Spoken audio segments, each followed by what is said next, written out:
지금 이 순간에도 우리 몸속에서 여러분의 폐는 쉬지 않고 일하고 있습니다. 하루에 2만 번, 1년이면 730만 번이나 움직이고 있는 겁니다. 그런데 문제는 이거예요. 우리가 들이마시는 공기 속에는 산소만 있는 게 아니라는 거예요. 미세먼지, 초미세먼지, 자동차 배기가스, 실내 공기 오염물질까지 이 모든 것들이 우리 폐로 들어옵니다. 우리 몸의 다른 장기들, 예를 들어 피부는 때를 밀면 깨끗해지잖아요. 간은 스스로 해독 작용을 하고요. 그런데 폐는 어떨까요? 폐는 스스로 깨끗하게 만드는 능력이 제한적이에요. 나이가 들수록 더 그렇고요. 여기서 많은 분들이 착각하시는 게 있어요. 폐 건강은 담배만 안 피우면 되는 거 아닌가? 아닙니다. 주방에서 요리할 때 나오는 연기, 밀폐된 실내 공간, 겨울철 건조한 공기까지 우리 폐는 생각보다 훨씬 많은 자극에 노출되어 있습니다. 그래서 무서운 게 뭔지 아세요? 통계를 보면 고령층 사망 원인에서 폐렴과 호흡기 감염이 차지하는 비중이 상당히 높습니다. 그런데 이게 갑자기 생기는 게 아니에요. 오랜 시간 누적된 부담이 어느 순간 터지는 겁니다. 하지만 반대로 생각해 보면 희망적이기도 해요. 지금부터라도 제대로 관리하면 충분히 좋아질 수 있다는 뜻이거든요. 폐는 우리가 생각하는 것보다 훨씬 회복력이 있는 장기입니다. 단, 제대로 된 방법으로 꾸준히 관리해야 한다는 조건이 붙습니다. 오늘 제가 알려드릴 5가지 음식은 특별한 게 아닙니다. 우리 조상들이 오래전부터 호흡기가 안 좋을 때 찾던 음식들이에요. 그런데 신기한 게 뭔지 아세요? 최근 연구들을 보면 이 음식들이 실제로 폐 기능 유지에 도움이 된다는 게 하나둘 밝혀지고 있습니다. 옛날 어른들의 지혜가 과학적으로 증명되고 있는 거죠. 이 음식들을 꾸준히 챙겨 드신 분들은 말합니다. 아침에 일어났을 때 몸이 가볍고 계단 오를 때 숨이 덜 차고 환절기에도 감기를 훨씬 덜 앓게 됐다고요. 이게 바로 폐 건강이 좋아지면서 나타나는 변화입니다. 우리 식탁에서부터 시작할 수 있는 방법입니다. 영상 끝까지 보시면 폐가 왜 나이 들수록 약해지는지, 어떤 음식을 어떻게 먹어야 하는지, 그리고 음식 외에 꼭 지켜야 할 생활 습관까지 모두 알려드리겠습니다. 이 정보가 도움이 되셨다면 구독과 좋아요 버튼 꼭 눌러주시고 주변 분들과도 공유해 주세요. 그럼 시작하겠습니다. 구독은 무료입니다. 그럼 본격적으로 들어가 볼까요? 여러분, 20대 때 생각해 보세요. 계단을 몇 층이고 뛰어 올라갔죠. 감기 걸려도 며칠이면 낫고요.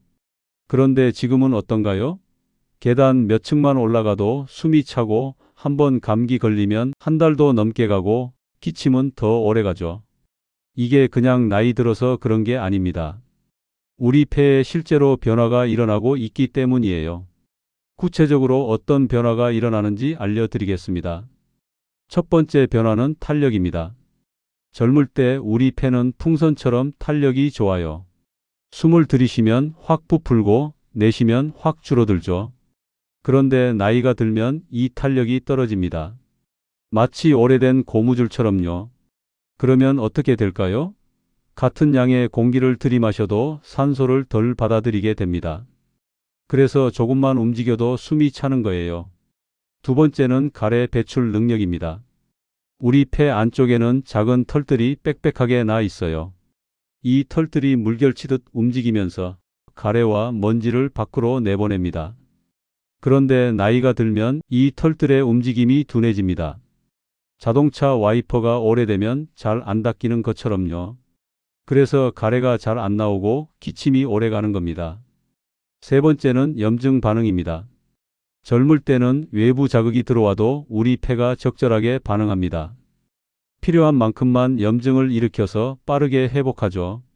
그런데 나이가 들면 과민하게 반응합니다. 작은 자극에도 과도하게 염증이 생기고 그게 오래 지속됩니다. 감기 한번 걸리면 한참 가는 이유가 바로 이겁니다. 그럼 이런 변화는 언제부터 시작될까요? 보통 40대부터 서서히 시작됩니다. 50대, 60대로 갈수록 더 빨라지고요. 70대가 되면 확연히 느끼게 됩니다. 예전 같지 않다고 생각하는 순간이 자주 오는 거죠. 여기에 더해 환경적인 요인까지 겹치면 문제가 커집니다. 미세먼지 많은 날 외출하고 주방에서 매일 요리하고 밀폐된 실내에서 오래 있고 이런 것들이 쌓이면 폐의 부담이 훨씬 커집니다. 통계를 하나 말씀드릴게요.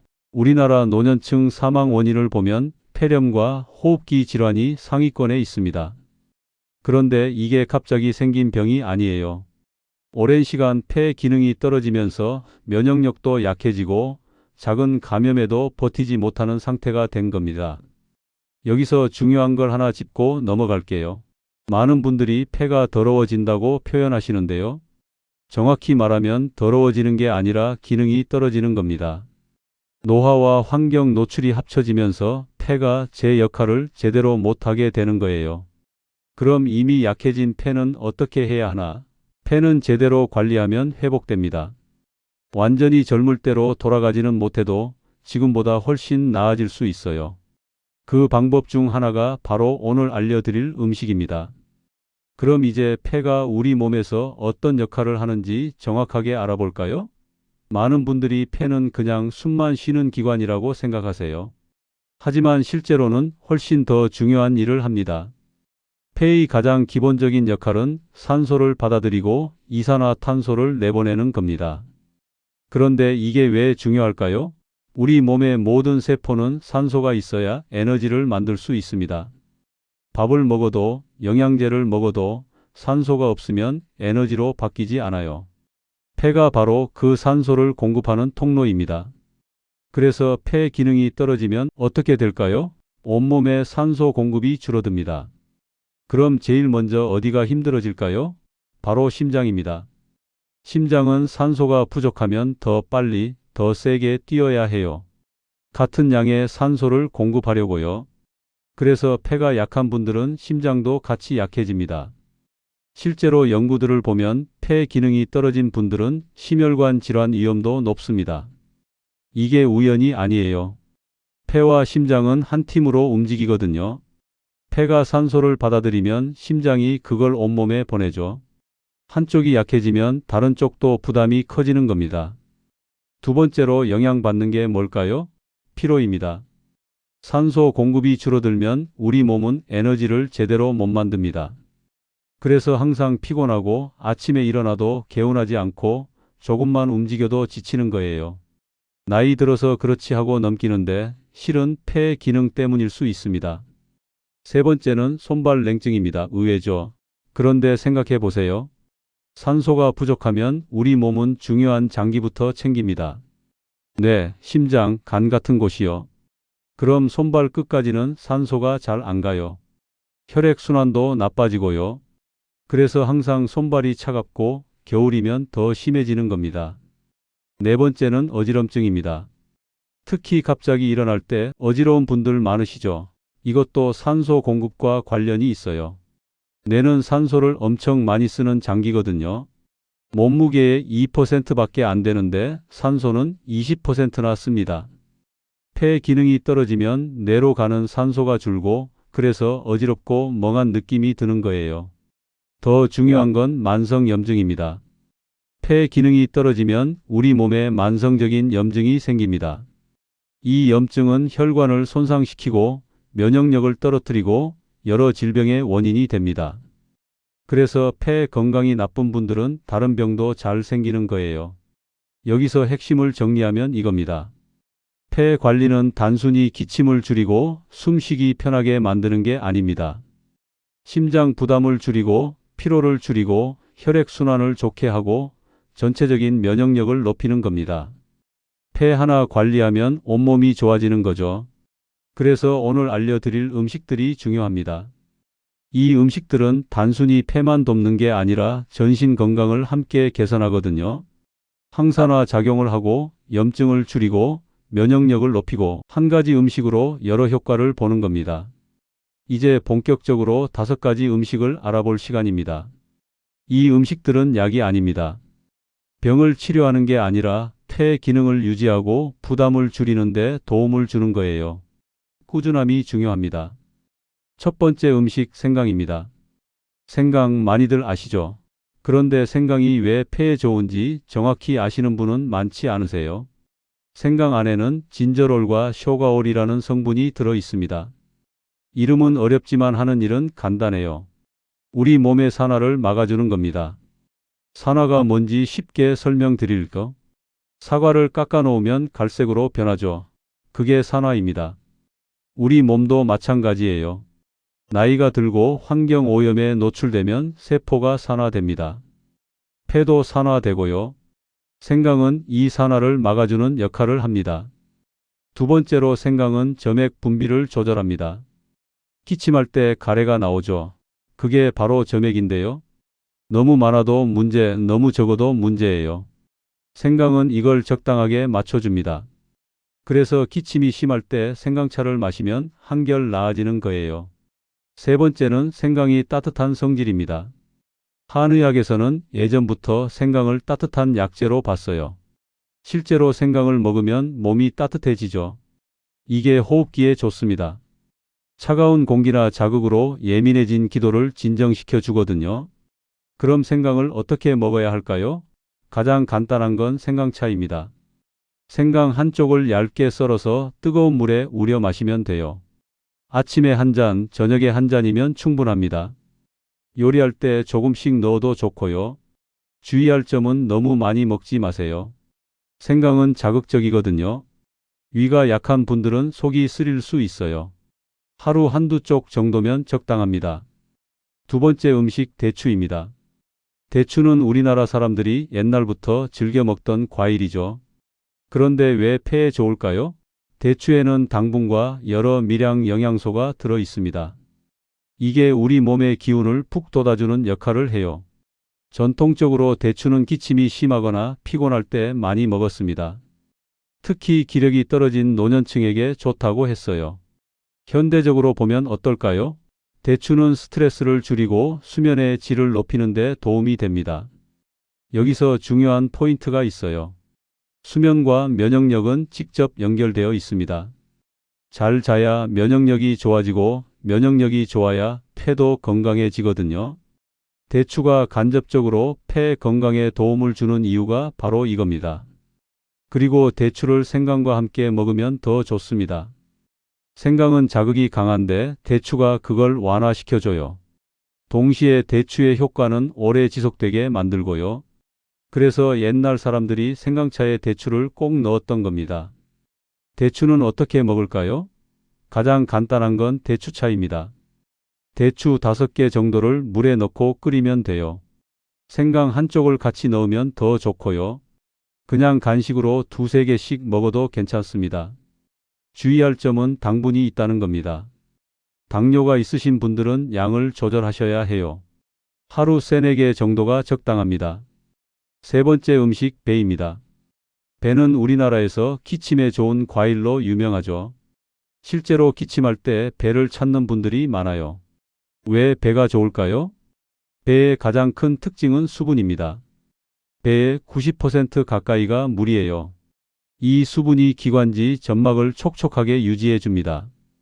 기관지가 건조하면 기침이 심해지고 가래가 잘 안 나와요. 배를 먹으면 기관지가 촉촉해지면서 증상이 완화됩니다. 두 번째는 목 자극을 줄여준다는 겁니다.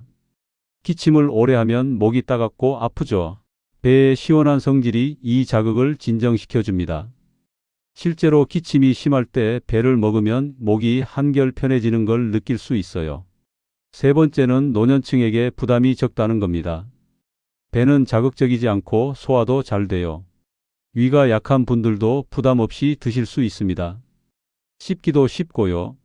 배는 어떻게 먹을까요? 가장 흔한 건 배즙입니다. 배를 갈아서 즙을 내면 되는데요. 생으로 먹기 힘든 분들은 이렇게 드시면 좋아요.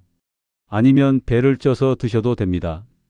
찐 배는 성질이 더 따뜻해져서 속이 편합니다. 주의할 점은 차가운 성질이라는 겁니다.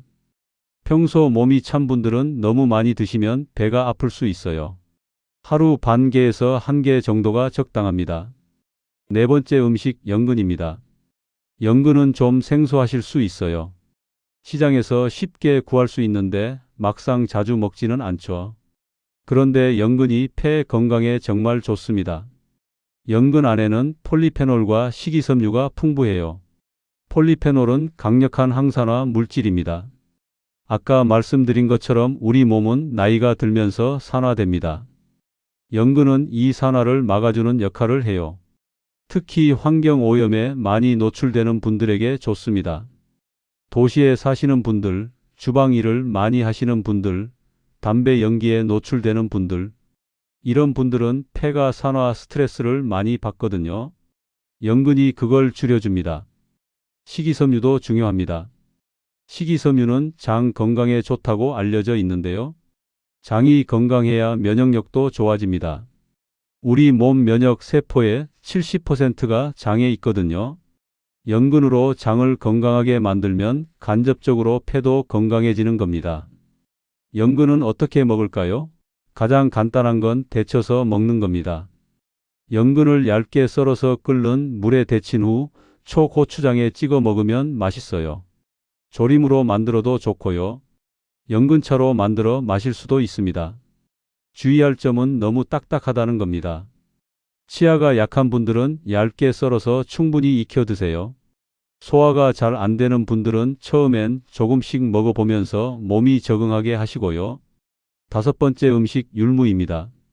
율무는 보통 피부나 관절에 좋다고 알려져 있죠. 그런데 폐 건강과도 관련이 있습니다. 어떻게 연결될까요? 율무는 항염 작용이 뛰어납니다. 우리 몸의 염증을 줄여주는 거예요. 아까 말씀드렸죠? 폐 기능이 떨어지면 만성염증이 생긴다고요. 율무는 이 만성염증을 줄이는데 도움을 줍니다. 염증이 줄어들면 어떻게 될까요? 폐뿐만 아니라 혈관, 관절, 피부까지 다 좋아집니다. 전신 염증이 좋아지는 거죠. 그래서 율무를 꾸준히 먹으면 전체적인 몸 상태가 나아지는 걸 느낄 수 있어요. 율무의 또 다른 특징은 대사를 돕는다는 겁니다. 우리 몸에 불필요한 수분과 노폐물을 배출하는 데 도움을 줘요. 이게 간접적으로 폐 부담을 줄입니다. 몸속 노폐물이 적으면 염증도 적어지고 폐가 일하기 편해지거든요. 율무는 효과가 바로 나타나지 않습니다. 최소 한두 달은 꾸준히 먹어야 체감할 수 있어요. 그래서 인내심이 필요한 식품입니다. 하지만 꾸준히 먹으면 확실히 달라집니다. 율무는 어떻게 먹을까요? 가장 흔한 건 율무차입니다. 율무를 볶아서 물에 끓이면 고소하고 구수한 맛이 나요. 밥에 섞어 먹어도 좋고요. 율무가루를 물이나 우유에 타서 마셔도 됩니다. 주의할 점은 찬 성질이라는 겁니다. 평소 배가 차고 설사를 자주 하시는 분들은 양을 조절하세요. 그리고 임신 중에는 피하시는 게 좋습니다. 생강, 대추, 배, 연근, 율무. 이 음식들의 공통점이 뭘까요? 모두 우리 주변에서 쉽게 구할 수 있고 가격도 부담 없고 맛도 좋다는 겁니다. 특별한 게 아니에요. 우리 조상들이 오래전부터 먹어온 평범한 음식들입니다. 그런데 이 평범한 음식들이 꾸준히 먹으면 폐 건강에 확실한 도움을 줍니다. 항산화, 항염, 면역력 강화, 기도 보호. 이 모든 효과를 한꺼번에 얻을 수 있어요. 자, 그럼 어떤 사람이 더 신경 써야 할까요? 모든 분들이 폐 건강을 챙겨야 하지만 특정 환경에 계신 분들은 더욱 주의가 필요합니다. 첫 번째, 주방에서 요리를 자주 하시는 분들입니다. 특히 여성 어르신들이 여기 해당하시죠. 생각해 보세요. 음식을 볶을 때 나오는 기름 연기, 생선 구울 때 나오는 연기, 고추 볶을 때 맵게 올라오는 연기, 이게 다 우리 폐로 들어갑니다. 연구를 보면 요리를 많이 하는 분들이 그렇지 않은 분들보다 호흡기 문제를 더 많이 겪는다고 해요. 특히 환기가 잘 안 되는 주방에서 오래 일하시면 더 심각합니다. 그래서 주방 일을 많이 하시는 분들은 오늘 말씀드린 음식들을 꼭 챙겨 드셔야 해요. 두 번째, 밀폐된 공간에서 오래 계시는 분들입니다. 요즘은 건물이 다 밀폐되어 있죠. 겨울엔 추우니까 창문도 안 열고요. 그런데 밀폐된 공간은 이산화탄소 농도가 높아집니다. 또 실내 공기 오염 물질도 쌓이고요. 이게 계속 축적되면 폐에 부담이 됩니다. 특히 아파트나 빌라에 사시는 분들, 겨울에 보일러 틀고 창문 꼭 닫아놓고 계시죠? 그런데 하루에 한 번씩은 꼭 환기를 시켜주세요. 그것만으로도 실내 공기 질이 훨씬 나아집니다. 세 번째, 미세먼지가 심한 지역에 사시는 분들입니다. 특히 도시 지역, 공단 근처, 큰 도로변에 사시는 분들이 여기 해당돼요. 미세먼지는 눈에 안 보이지만 우리 폐에 깊숙이 들어갑니다. 미세먼지가 심한 날엔 외출을 삼가라고 하지만 현실적으로 매일 집에만 있을 수는 없잖아요. 그래서 더욱 평소 관리가 중요합니다. 외출 후 돌아오면 코와 입을 깨끗이 헹구고 오늘 말씀드린 음식들로 폐 기능을 유지하는 거예요. 네 번째, 담배 연기에 노출되는 분들입니다. 본인이 안 피워도 주변에 피우는 사람이 있으면 간접 흡연이 됩니다. 배우자가 피우거나 자녀가 피우거나 이웃이 베란다에서 피우면 다 영향을 받아요. 간접 흡연도 직접 흡연만큼 해롭습니다. 특히 밀폐된 공간에서의 간접 흡연은 더 위험해요. 가능하면 흡연자와 거리를 두시고 환기를 자주 시키세요. 그리고 폐 건강을 더욱 신경 쓰셔야 합니다. 이런 환경에 계신 분들은 어떻게 해야 할까요? 이 세 가지만 지켜도 훨씬 나아집니다. 음식은 오늘 말씀드린 5가지를 꾸준히 드시고요. 환기는 하루 2번, 아침 저녁으로 10분씩, 물은 하루 1.5리터 이상 마시세요. 물을 충분히 마시면 기관지 점막이 촉촉해지고 가래와 먼지를 배출하기 쉬워집니다. 중요한 건 이겁니다. 변화는 서서히 옵니다. 그래서 꾸준함이 중요합니다. 이 변화들은 음식만으로 오는 게 아닙니다. 음식과 함께 생활 습관도 바뀌어야 해요. 음식만 먹는다고 폐가 완벽하게 건강해지지는 않습니다. 음식은 도와주는 수단이지 전부가 아니거든요. 정말 중요한 건 생활 습관입니다. 첫 번째 습관, 걷기입니다. 하루 7,000보에서 10,000보 정도 걸으세요. 왜 걷기가 중요할까요? 걸으면 폐가 운동을 합니다. 숨을 더 많이 쉬면서 폐 기능이 강화되는 거예요. 또 혈액순환이 좋아지고 전신 대사도 활발해집니다. 걷기 하나로 여러 효과를 볼 수 있어요. 걸을 때 중요한 건 속도가 아니라 꾸준함입니다. 빨리 걸을 필요 없어요. 편안한 속도로 매일 걷는 게 중요합니다. 두 번째 습관, 실내 환기입니다. 아까도 잠깐 말씀드렸죠. 요리할 때 나오는 연기, 청소할 때 날리는 먼지, 우리가 내쉬는 이산화탄소. 이게 다 실내에 쌓입니다. 환기를 안 하면 이 오염물질이 계속 축적돼요. 환기할 때는 맞바람이 치게 하세요. 한쪽 창문만 열면 공기가 잘 안 빠져나갑니다. 양쪽 창문을 다 열어서 바람이 통하게 하는 거예요. 그럼 10분만 해도 실내 공기가 확 바뀝니다. 세 번째 습관, 충분한 수분 섭취입니다. 하루 1.5리터 이상 물을 마시세요. 찬물보다 미지근한 물이 좋고요. 네 번째 습관, 흡연과 간접 흡연 회피입니다. 이건 말할 필요도 없죠. 담배는 폐의 최대 적입니다. 본인이 피우고 계시다면 지금이라도 끊으세요. 나이가 많아도 끊으면 효과가 있습니다. 간접 흡연도 피하세요. 집에서 가족이 피운다면 꼭 밖에서 피우게 하고 이웃이 베란다에서 피우면 창문을 닫으세요. 길에서 담배 연기 나면 피하시고요. 이 네 가지 습관이 음식보다 더 중요합니다. 음식은 폐를 도와주는 역할이고 습관은 폐를 직접 지키는 역할이에요. 두 가지를 함께 해야 진짜 효과를 봅니다. 폐는 아플 때만 보는 장기가 아닙니다. 매일 쓰는 장기일수록 매일 관리가 중요합니다. 오늘부터 시작해 보세요. 여러분의 폐 건강 제가 응원하겠습니다. 오늘 영상이 도움이 되셨다면 구독과 좋아요 버튼 꼭 눌러주시고요. 주변에 폐 건강이 안 좋으신 분들께도 이 영상을 공유해 주시면 큰 도움이 될 겁니다. 건강한 하루 보내시고 다음 영상에서 또 만나요.